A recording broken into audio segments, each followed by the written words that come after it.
Yes, let's hear from Gareth Southgate after England's 1-0 defeat to Iceland at Wembley. These last games going into tournaments can be a little bit scrappy like that in terms of focus, because players are worried about picking up an injury. The most disappointing part tonight was out of possession. We didn't press well. We were too stretched, and we've actually in the last 2 or 3 games in particular been excellent at that. So that's the bit that we've really got to rectify. With the ball we could have been better, but we still created some very, very good chances. I think the players, or a lot of the players, needed the minutes. Players that have been coming back from injury, players that have played a lot but have had a week's break and are out of that rhythm.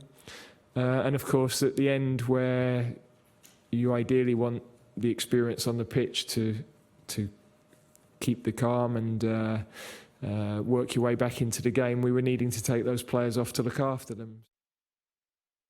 So that's Gareth Southgate's pretty candid assessment of it. Martin, let's come to you with the back page of The Sun. We can see there again the clever mock-up of Bukayo Saka looking like he's throwing a paper airplane. Plain awful, not exactly flying off in style as boos ring around Wembley.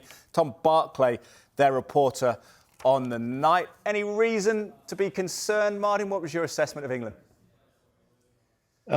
Probably Gareth Southgate is the perfect man to have at the helm at the minute, because he would be calm. He won't get carried away by anything. This is a friendly, as he said. Players are concerned about getting injured.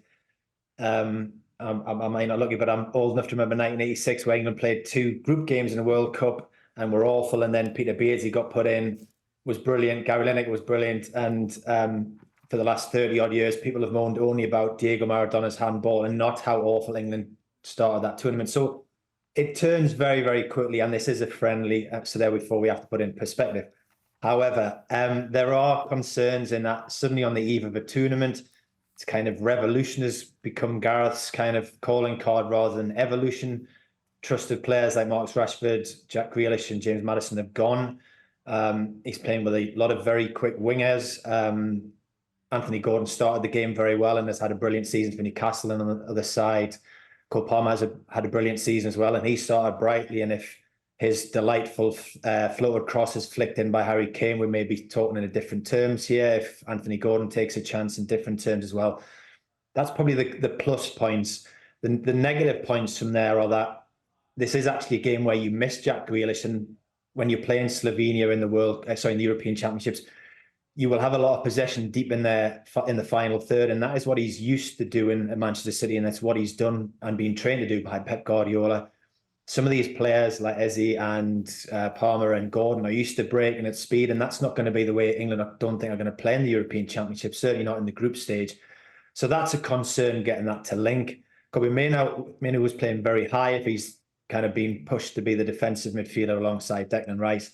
And then the real worry is the fact that you haven't really got a backup goalkeeper who has a great deal of confidence at the minute. And after Aaron Ramsdale had conceded the goal, you could see him kind of burying his face, thinking, this has just been an awful year for me. Is it going to continue? And on top of that, John Stones, who hasn't had enough game time, goes off injured. Mark Gay, who's not completed a Premier League game since January, gets one in the face.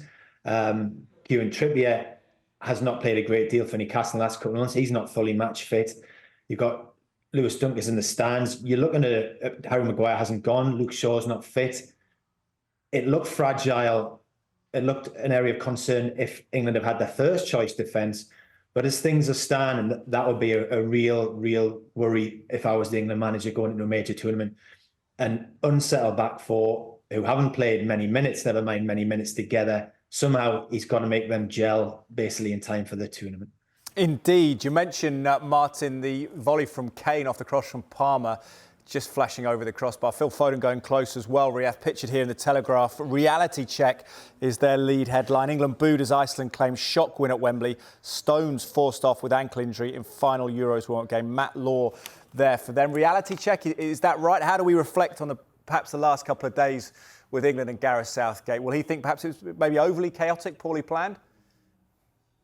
Neither one of those games was terribly impressive, particularly this one. But I think you can also take the view that it wouldn't be England going into a major tournament if there wasn't some level of anxiety around it. So this is sort of half of that course. It's that little speed bump. Maybe that even works in their favour. Who knows? That could be scraping the barrel for a positive tone. That it somehow lowers this sort of talk of being favourites around the team. But certainly looking at them tonight, there are a lot of problems there, and obviously you contextualise it. You acknowledge this is a friendly. It's you could dismiss it as meaningless, but it's not. They needed to get minutes in the legs, sure, but particularly in the defence, they need to start establishing a partnership now. Particularly with Harry Maguire gone, you want to see Gay and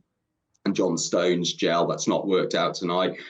We wait to see what happens with John Stones and that ankle injury, because that's a massive concern. And I think it has been throughout the entirety of this campaign. When you look at that defence, it's a very lopsided squad in terms of distribution of quality. They've got rainmakers all over the attack. They can, there are goals in that squad indisputably. And let's not forget as well, Jude Bellingham's is going to be coming back into the team, and that's not. That's not a small consideration here. But for all of the flatness in the attack tonight, you know that's not really the concern. The concern is what they're going to do when they're playing against teams who are more on the front foot. And Iceland are able to create several chances there beyond the goal, and whatever we say about Ramsdale and Stones and their involvement in that goal. Iceland are able to create, I thought, the better chances than England, Harry Kane aside. Now, what happens when they do come up against one of the sort of serious opposition over in Germany? I think that's a real worry. And tonight was really a testing point to see Stones and Gahey play together. Obviously, that's only lasted 45 minutes. But beyond that, there were so many disjointed was the word that Gareth Southgate used, and I thought it was spot on. There was no cohesion there. I wasn't convinced by Mainu and Rice in midfield together either.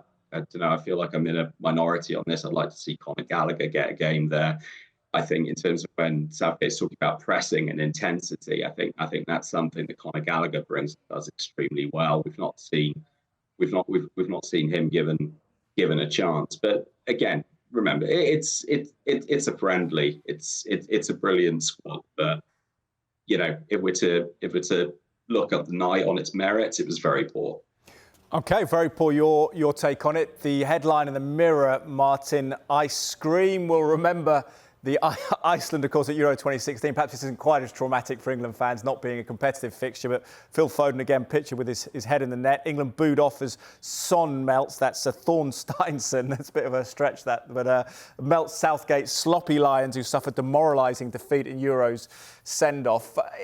We often oscillate between pessimism and wild optimism. Is there a case for realism that perhaps, particularly if John Stones injured, Martin, that England's defence is limited and perhaps we should, I guess, guard for expectations around that defence, really? No, absolutely. And I would have said that even though he's been a really good servant for England, despite the criticism, even with a fully fit Harry Maguire, he probably would have said that the defence would have been your area for concern. That's just been made far greater by these injuries, the lack of cohesion, the lack of time the players have spent together, that chemistry, which I think Riath was kind of alluding to there. It's absent tonight. You hope it'll be okay on the night when the real business starts, but it is an area of concern. I think they will be better with Jordan Pickford in the team. I think that does make a difference. But you've got a right back, a left back. You've got centre halves who haven't played. You're trying to find the right system to bring the best out of two brilliant footballers in Phil Foden and Jude Bellingham just further forward. So that going into the tournament, there was an awful lot of questions to be answered. And does Gareth know the answer to them yet? I'm not convinced. Certainly, when you've mentioned there the defence, that would be the area of concern. You think back to when Gareth Southgate's teams have done well, they've been really, really rock solid at the back. This team doesn't look that.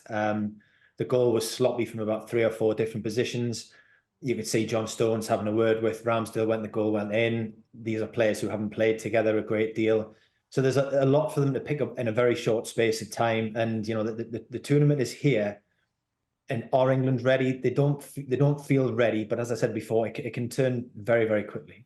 Certainly can. The Mail says plain awful. Quite alarming headlines generally in the papers, Riath. We've got about 30 seconds before we take a commercial break. We'll just bring you comments from Harry Kane on social media. Not how he wanted to sign off for the Euros, but loads to learn from, and we'll get stronger, get behind the lads, and we'll see you in Germany. Is that a reasoned approach? Should we expect them, on a positive sense, to learn a lot from tonight as they head to Gelsenkirchen to face Serbia?